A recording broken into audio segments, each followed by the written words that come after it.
How damaging do you feel discussing someone's opinion that you don't agree with can be? Wildlife campaigners are claiming huge amounts of countryside have been unnecessarily lost after the HS2 fast rail link was classed by a watchdog as unachievable. This is the People's Countryside Environmental Debate Podcast, and we're not going to faff around with an intro today. We're going to go straight into it. I'm Stuart, the Wild Man Mabbott, one of your co-hosts. I'm William Mankler, the other co-host, and I will not waffle. I'll go straight into the question, which is from Tess. It's another question from Tess from Stranrear in Scotland, and Stranrear is closer to Belfast than it is to Glasgow. Check it out on Google Maps. Get on with the question, shall we? Shall I do this question? You do the question, yes. Yeah, because you've gone for the short question, haven't you? Yeah, I have. Okay, so how damaging do you feel dismissing someone's opinion that you don't like can be? I would actually take the commas out of that question because it doesn't read right. How damaging do you feel discussing someone's opinion that you don't agree with can be? I think it's very damaging because you're limiting yourself, you're limiting them, and you're limiting everybody else. If you're dismissing somebody's opinion because of the person and not the actual opinion, that means you're not listening to the opinion. You're just going, oh, that person, I don't like that person, therefore I'm never going to listen to them. So you need to listen to them. You don't even know if you disagree with them if you're not listening. Exactly, yes. So, yeah. I think it's very damaging. Can you imagine, I don't know, leaders not listening to the people they're leading and dismissing their views? Actually, it does happen, doesn't it? It does. It happens all the time, yeah. That's why the UK politics is how it is. I've had a very interesting conversation with a friend of mine, younger friend of mine, about Prime Minister's questions. He said, what's the point in it? I said, yeah, I agree entirely. Prime Minister's questions is not questions. It's just literally the Prime Minister getting up and saying, this is what we're doing, and then the opposition going, this is what we do better. Yeah. They're never talking to each other. Yeah. Yeah. So how damaging do you feel dismissing someone's opinion that you don't like can be? Absolutely. If you could dismiss it out of hand, just I think there's like this paranoia of you actually listen to something, you might accept it, and like you might be almost like indoctrinated by it in some ways. I think I see it a lot as habitual in some people. They just somebody starts, I don't like them, or. Yes. Or you have a conversation with somebody and you use somebody as an example in your sentence, and they say, I don't like them. Well, it doesn't matter whether you like them. It's not relevant to this conversation. You know, I think it can really block flow. But it'd be interesting to experiment with somebody that we both know to say something. Don't know if I can be bothered. And then identify it with, just as an example, you say, okay, this person said this was said, and it was said by this person. This person likes, and it's like, oh yeah, I really agree with that. And you go, only joking, it was by this person you don't like, and see if they change their mind, because that's the thing. Is like you can. I mean, I think there's a difference. You can make yourself look like a mug, really. You can, yes. I think there's a difference between dismissing someone's opinion you don't like and switching off because you just don't like the person. Yeah. Because there's certain people that I would like, I just can't listen to this man, I can't listen to this person, because they just talk nonsense most of the time. But you have to stop yourself doing that, because then you're not hearing what they're saying. It's like that taxi driver I follow on YouTube. I don't particularly like him and I don't agree with him, but I listen to what he says because I like to understand why I don't agree with him. But actually, I don't really understand his angle sometimes.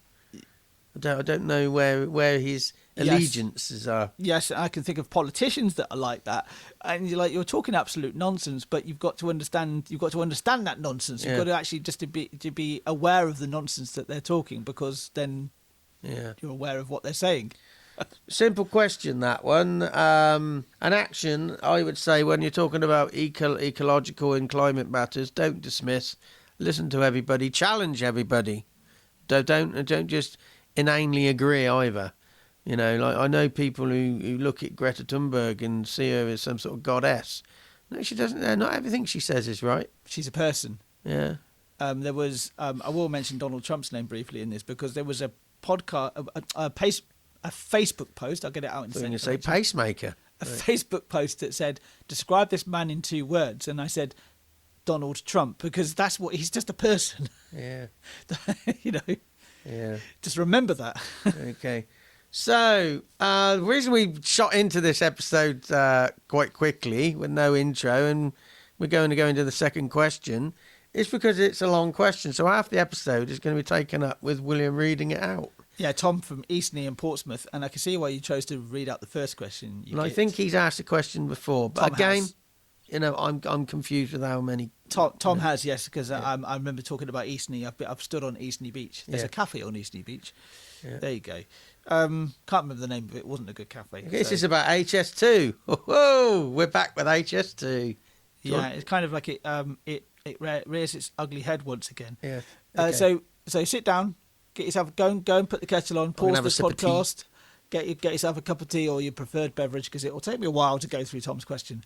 And what we'll do is we'll work our way through it piece by piece, as we always do with particularly longer contributors. So, Tom, your question.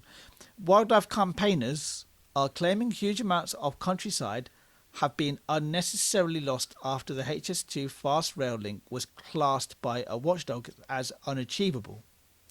The Infrastructure and Projects Authority, IPA, which I think is hilarious because it's a beer, isn't it? It's a beer. It's an Indian Pale Ale. Yeah. That's an aside from his question there. Yeah. The Infrastructure and Projects Authority, IPA, has given the programme a red rating after analysing plans for the construction of the first two phases from London to Birmingham and then on to Crewe into Cheshire.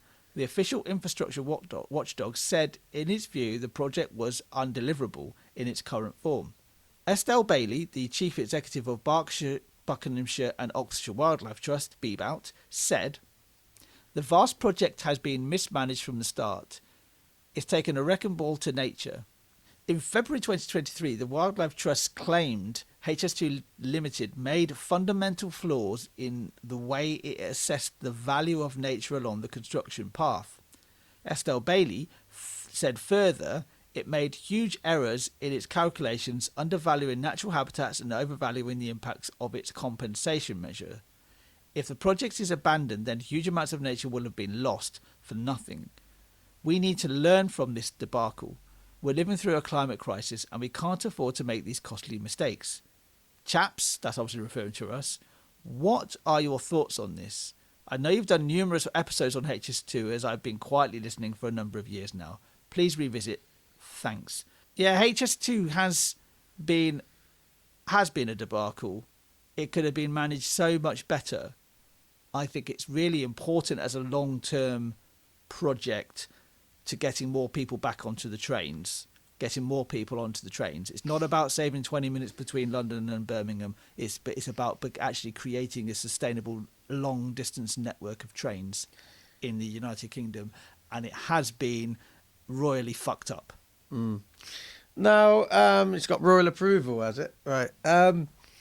Now, with the first part of the question, wildlife campaigners are claiming nature has been lost unnecessarily and has been classed by a watchdog as unachievable. Is it permanently unachievable? No, I don't think so. I don't think it's interesting. It'll be interesting to understand exactly what criteria they see it's unachievable. Yeah, and their red rating. What does that mean? Unachievable in what way? Like physically unachievable, financially unachievable. It's a bit of an. Because it also says it was undeliverable in its current form. So if it changes its form and it's deliverable, surely it's achievable. You think so, yeah. But what? And also, I'm going to be really picky again. But what does undeliverable mean? Because the delivery of a railway is a railway that works with railway trains that run along it. So if that railway gets completed and trains are running on it, surely then it is achievable. So is it saying that's unachievable? Yeah. I mean, it is a huge project. Yeah. It is a massive project. I mean, Tom says Estelle Bailey is the chief executive of the Wildlife Trust in Oxfordshire. Well, a slight aside, it's good to see a woman's voice in that role. Estelle has been the chief executive for quite some time. Yeah, my wife works there for BBOUT. I wouldn't even like to guess how long she's been in that job. Yeah, I think it's easily been 10 years. Easily. at least I think. Yeah, easily. But she said the vast project has been mismanaged from the start. It's taken a wrecking ball to nature. Do you think that sort of infrastructural project can ever not take a wrecking ball to nature? No, so I think it's impossible. I mean, the actual protest against HS2, that was the point the protests were always making, is that it's not needed. Yeah. HS2 is unnecessary in a time of interconnectedness through digital means. I've always thought that HS2 is needed in the UK because we have a railway infrastructure that is based entirely on Victorian railway systems and Victorian engineering in particular. Well, not just thinking, but actual engineering constraints that they'd had at the time. I mean, the Great Western Railway, which links Bristol to London, is quite a marvel of engineering for its time because it's very straight and it's very flat. But that's a very unique railway. There's not many that are like that. And actually, a lot of the railways, it's a bit. I'm always been pro HS2, but I've been against how it's been managed, how it's been created, because it is a debacle of how it's been created and how it's been cut and there's so much going wrong with it. But we need, in the UK, we need a good high-speed line because we currently are operating on what I would class as just imagine that this country had no motorways at all. Yeah. That's exactly where the railways are now. We only have one high-speed line in the entirety of the country. We do need more high-speed lines to get more capacity and get people moving around, because we still need to meet up people. We still need to be meeting face to face. We can do stuff on Zoom. Yeah, but it's like being in a prison behind a green glass screen. Yeah, actually working with somebody face to face and meeting up with somebody face to face is so much better. I mean, there's the whole idea of hybrid working, but that's drying up a bit now. It is, yeah, but it's still there. But I don't think you could ever have any sort of infrastructure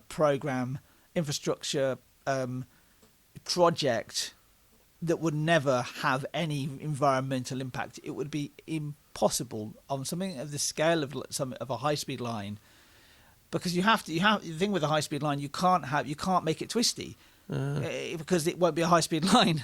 It's got to be straight. It's got to be as straight as possible. I think from my own perspective, it has, what I've seen of it, there have been, as much as possible, they've mitigated the impact on nature, on especially nature reserves, but there was always going to be impact on it. I think there could have been better management from that, for that as well. Definitely could have been, and still can be. Another next part of the question. In February 2023, the Wildlife Trust claimed that HS2 Limited made fundamental flaws in the way it assessed the value of nature along the construction path. Estelle Bailey said further, it made huge errors in its calculations, undervaluing natural habitats and overvaluing the impacts of its compensation measures. What she's talking about there is they set up a sort of like a a point system for certain types of nature in certain areas. So say for example you had something rare and you had some various habitats. So something rare would score high. Numerous habitats that would score high. So it'd be like a league table. And then the idea was if you destroy that, you have to put something back in that scores more points. Now, a lot of what's being suggested puts back in actually doesn't reinstate the rare stuff. It just encourages the ubiquitous stuff that will survive almost anywhere. This is also, she raises a point about miscalculations. You're talking about manipulation of data there. So this league table, this league status, these point systems open themselves up to this manipulation of the truth. And I was at a local nature recovery strategy meeting, and somebody said that they felt these points in valuing nature was just a complete white elephant. It just meant nothing. It's like I know somebody who was a professional ecologist, and he had got a lot of work before the 2012 Olympics was going in, and he had to survey a lot of the sites, and what he found, they had to put mitigation measures in before they built. And he said really he was just taking the money, he was just buying into the corruption, because he knew his report meant nothing really, because all it would say was what was going to be lost, but what was going to be put back in was sort of insignificant. So it's sort of... Is that coming to the tick box exercise? Yeah. And pulling the wool over our eyes, pissing down our back and telling us it's raining, that type of scenario. Yes. And it goes on to say, if the project was abandoned, then huge amounts of nature has been lost for nothing. Is that true, do you think, William? If they stop now, has it been lost for nothing? Yeah, it's a bit like for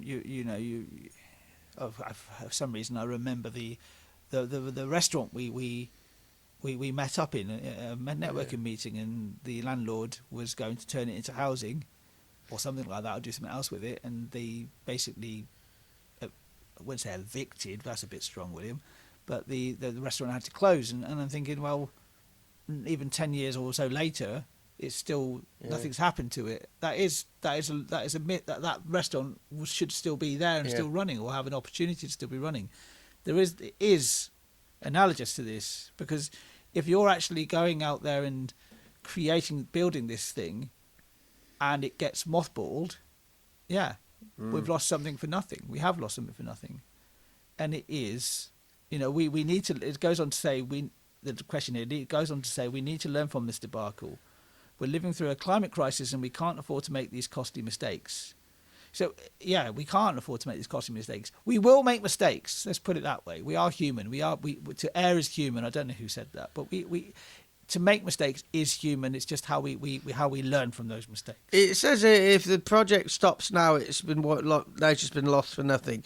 If it did continue, more nature would be lost. But would that be a loss that we'd benefit from by having the project finished? Yeah, because if we can get more, because there is such a demand for railways, trains, absolutely, the demand has gone up quite a lot because of cost of fuel, and cost of driving is so high now, and fluctuates so much, and the roads becoming more busier.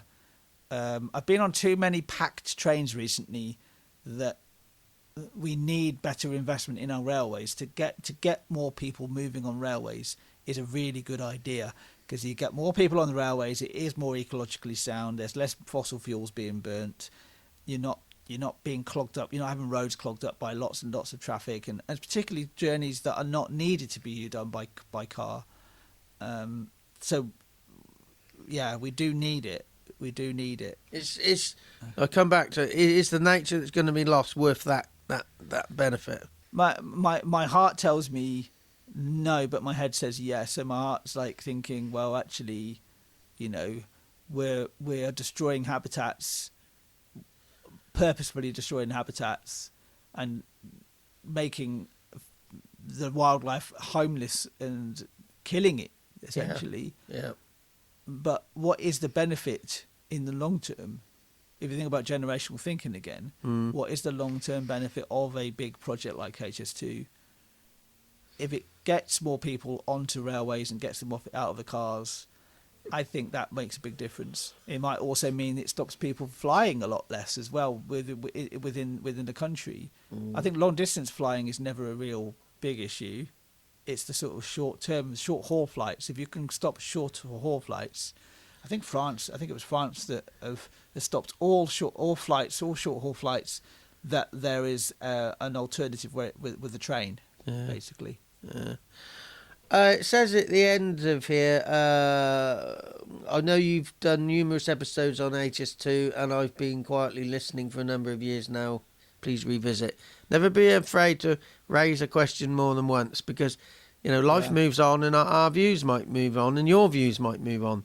Yes. It's worth revisiting this stuff. And if you've listened to an episode recently that resonated with you and you want us to further discuss that topic, then send a question in. Yeah. And we had a question recently in an episode that we have actually talked about before. I can't recall exactly what it was before, but it was The very that was let me just try and that was land housing. Yes. Was it causing the cost of land? Is that causing the housing crisis?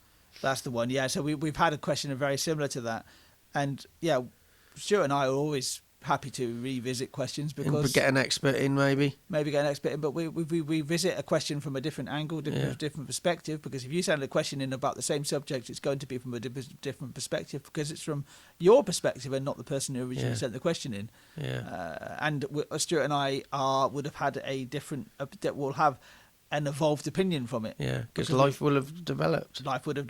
We've read more books, we've watched more television, and we've eaten more sandwiches. Yeah, and if you want to send a question in, do. This is an unusual one. We've only got 6 more listener questions lined up. We were up to 70 a while at the end of last year, but we're down to 6.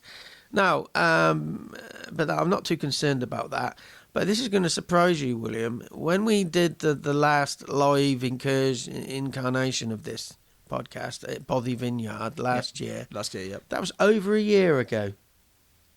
It's now June. Today is oh wow, June the 16th, I believe. Yeah, it was. And it was May. It was May. I can't remember the exact date. 25th, I think. I had 23rd. Yeah. Anyway, there was a number of questions that audience placed us that we didn't get to cover during that live event, and we always said if we run a bit low on questions on this podcast, we'll revisit those.